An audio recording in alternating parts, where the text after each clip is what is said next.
Hi, David. Hey, Nina. How are you? I'm doing well. Hello, everybody. We are the Equestrian, pedestrian, bitless and beautiful, Summerwood Stables, Evolving and the Equestrians. Evolving Equestrian. Today, the first thing I wanted to ask is, again, will you please subscribe to our channel? It's like a station now because we have so many different shows. We need your help because we are a charitable organization, and the more subscribers we have, the better it is for everybody that we're trying to help. We're not monetized yet, but if and when we do, is the money going to Bitless and Beautiful? Absolutely, absolutely. This is all for our. This is every. It's not lining your pockets. No, every effort that we make all goes back to that. That's true. That's what we're doing it for, anyways. Yeah. So we're trying to help horses. We're trying to help you. We're trying to help ourselves learn, grow, evolve. So hit the subscribe. It should be fairly painless, I think, right? You just hit your mouse or click, and there you go. Little click. That's it. So what's the focus for today? I wanted to talk about horse shows. What do you know about horse shows? You're a green novice. I don't have any interest in them. Have you ever been to a horse show? The closest was the college exhibition thing that we did, and Ah. that already felt kind of weird. That was sort of close. We did some community outreach for Bitless and Beautiful at a local college, and they had exhibitions. So that was very much like what it would be like. I didn't like it. I mean, I liked the horses, but I didn't like the vibe and some of the things that they were doing. Why, for instance? Why did it bring up anything that didn't feel nice? It was human centric, so it was like the horses are the humans objects, and there were those two really big hauling horses that were moving around that chariot, and then there was a lady it was really windy, and a lady was riding a horse without a helmet, and just a lot of things that were like, I didn't know them until you guys pointed them out. So just things didn't feel good to you. Yeah, it didn't feel like here, where it's all lovey and hunky-dory. Well, horses being herd animals and being somewhat, they pick a territory that they stay in. It must be very difficult for a horse to get onto a trailer. And show up somewhere new. And go somewhere brand new. They don't know anything. Without finding their own way there, without smelling and seeing their own way there. To feel their own security and safety. Leaving their herd behind. Wow. Possibly. Maybe going with one or two others. All the sounds, smells, the taste of the water. Everything. They're a loss. Everything different. Wow. That's a lot. That's traumatizing. It is. And it's a lot to put on a horse, isn't it? And still they are so amazing. And still they are so generous that they try their hearts out for you when they get into this completely foreign... I'd be kicking and screaming and saying, I'm not doing this. And they... Some do. That's true. The first few shows. Sometimes for competitors, you take your younger and your green horses with the more experienced horses just to get them used to it. Oh, gosh. Just to get them used to it. Here's the thing, though. Horses are so kind. They're so generous. They're so giving. So giving. And we take advantage of it. We really do. I am just as guilty as everybody else because I showed for my whole life, really. She doesn't claim to be better than anyone. No, it was everything to me. Going to the horse shows was everything to me. That was your life. Yeah. And I was so proud of myself when I could do my own hauling and put my own horse on the trailer. You got to control some of the pain. No, I just thought that, I'm really cool now because I can do all of it on my own. I'm very self-reliant and I can do this on my own. I'm my own trainer now. I have my own rig now. Yeah, I can do all this stuff on my own. It was very good for my self-esteem. But it was at poor Joe's expense or Minnie's expense or Speedy's expense, or it was always at the horse's expense. Mm-hmm. Some horses are fine when they go to the horse show. Well, maybe if anybody comments on this, they'll say, my horse loves to go to the show. I agree with that. Why? If you positively reinforce the showing experience, right. Yes, your horse will see that trailer and go, I'm on it. If being at the show is like going to Disneyland, all you can eat salad bar, fun things to do, I'm getting treats all the time. Hey, my person is actually with me more than during the week.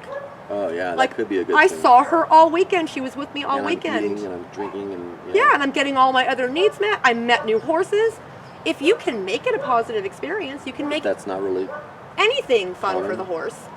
No, I think people do try to do that because it is such a big ask. Okay. I think my reason for wanting to even talk about this was I want people not to take their horses for granted. Mm-hmm. I want them to understand these big asks that we make of them. That is a big ask. But we treat it like, oh, he should get on that trailer and do this for me. I do everything for him. He owes this to me to get on this trailer and go and be good for the weekend. That's not right. They don't owe us anything. Yeah. We owe them everything. They don't owe us anything. None of this is their idea. None of it. They can't even talk as far as we can hear. Well, they can if we would just listen a little bit better. I think they're talking all the time. But yeah. So now you're at the horse show, and now you expect the horse to win. Why is that so hard? Why is it hard to expect the horse to win? Why is it? Why are we setting ourselves up for this thing that's very difficult? Why? How can we expect the horse to do its best performance under these very unusual circumstances? Yeah, we can't. We shouldn't. Can't. And we shouldn't. That's why I loved the idea of internet showing, and why I thought it was such a great idea to be able to expect the most and the best out of your horse at home, where we have all of our good rides and we have a relaxed horse and the horse is with the herd. Why can't we change the whole model of showing? Yeah, that sounds way more Doesn't it? reasonable. It does. You're getting the best from your horse without all the stress. Right. Why do we insist on putting the horse into this trailer, spending the time and money and effort to teach the horse how to haul in the first place, to go to this horse show, to pay the horse show organizers so much money for everything that on the show grounds, to just have a kind of a mediocre experience, because your horse is never going to be that amazing horse you rode in the last lesson or the last training session that you had before you left your home. Damn, I'm really getting the picture of how traumatizing and overwhelming it is for the horse. They're like, I know what to do, but I can't really focus. Yes, I cannot relax. There's way too much going on. I need to be relaxed. And then take dressage, for instance, where it's all about wanting the horse and needing the horse to be relaxed and putting it in this unfamiliar surrounding and then demanding it to be relaxed. Can I demand for you to be relaxed? No, I gotta want to be. I gotta be. Yes, you have to want to be. You have to have a certain environment to be relaxed. So the whole thing is setting everybody up for disaster. It's like putting a bunch of musicians together on a speeding train and saying, okay, now make a masterpiece. It's like, that was the best analogy. If you're stressed out and you're trying to create and make music or make art, you can't. You have to be in the right vibe. Exactly. The right mindset, yeah. And so we put the horse into this situation where it's fighting an uphill battle to try to do this thing. It's one of the, again, under the umbrella of looking at our traditions, our equestrian traditions, and saying, you know what, we have a better way to do that now. Why can't we just leave that? Let's just forget about that. Let's forget about forcing our horses to travel to foreign locations with us. What about putting them on an airplane? Yeah, that just blows my mind. It blows my mind too. So that weird. is traumatizing for me. I don't want to go on an airplane. You're scared of it. How do I explain that to Travie? Now you're going to go on an airplane. Oh, you know what we do? We drug them. Is that fair? No, it's not fair. So I think that it's the future now, and we have better ways to do things. And we as equestrians need to look at those and examine those and say, wait a second, why can't we do it through video? Why can't we submit a video to a judging panel? We can still get beautiful awards. We can still do everything we do. We can still dress up. We can still braid the horse and bathe the horse. We can have the whole experience. It's better for the economy. It's better for the ecology. It's better for your personal economy. Mm-hmm. It's better for the horse, and I think it's happier for everyone. You don't have to give up a whole weekend to go to a show. Pay a bunch of money. I think the only thing that people would lose is the social environment. And you know what I have to say there? Have a party. Go to lunch with your friends. Right now there's Facebook. You can meet a billion horse people. Yes, do it another way. Why does the poor horse have to be that thing that you are utilizing to go and have a social experience? Yeah. Go to a bar. Go to a nightclub. Get your friends together. Go to your high school reunion. There are plenty of places to have the social and to see your friends. Mm-hmm. But if you want to show off, guess what? You can do a way better job showing off at home on a video than taking the chance of going away. Start a YouTube channel. Yeah. You can show off to the whole world. Yes, not exactly. Just to your town. Yeah, why drag these poor horses around that is so against anything in their nature? Right? Well said. So there you go. Again, I love horse shows. I love winning ribbons. I love winning trophies. She has a lot of ribbons too. But so. you can do it. I think we can do it in a better way, and I think that's something that we should examine. I like I that. think that we should examine that as a community, as an equestrian community. I agree. It's a good video. And then you know what somebody's going to say? Oh, but then they can't govern what's happening there. We don't know if the horse is drugged. We don't know if they're beating the horse. I was going to ask you about that. Well, guess what?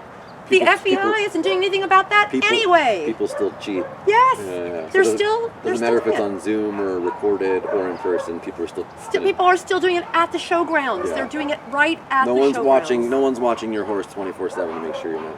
And the stewards who are responsible for watching the warm-up arenas are letting everybody get away with whatever they want. Yeah. So it doesn't matter. So it doesn't matter. Yeah, I was going to ask that. So that poor horse that's getting whipped at home is still getting whipped at the show. Oh, right. So at least let him just stay home. Yeah. Why does he have to get whipped at home and at the show? At least let him just stay home and get whipped, right? And spurred and drugged or whatever it is. Why does he have to do that? Whip him in the comfort of your own home. Yeah, go ahead and whip your horse and drug your horse in the comfort. At the comfort of your own home. Boy, this video is going to go viral. But it makes sense. Yeah, I hope sense. you understand the levity of that. Yes, we don't want anybody whipping or drugging or doing anything like that to their horses, and we're hoping by possibly letting the horse stay home, you won't have to do any of that. It's going to be better for everybody. For everybody. And better for the planet, because we're not gassing up and fueling up the truck other issue, but and the trailer. We're yeah, that should be something that we examine too. Okay, all right, David. Perfect timing. Okay, thank you. Thank you, Nina. Thank you, you guys. Thanks for listening. Thanks for at least listening to the conversation. If you're not ready to talk about it yet, we wished you would. Leave us a comment. Ask questions. We'll answer them. Join the conversation. Yeah, join the conversation. And please subscribe. Thank you.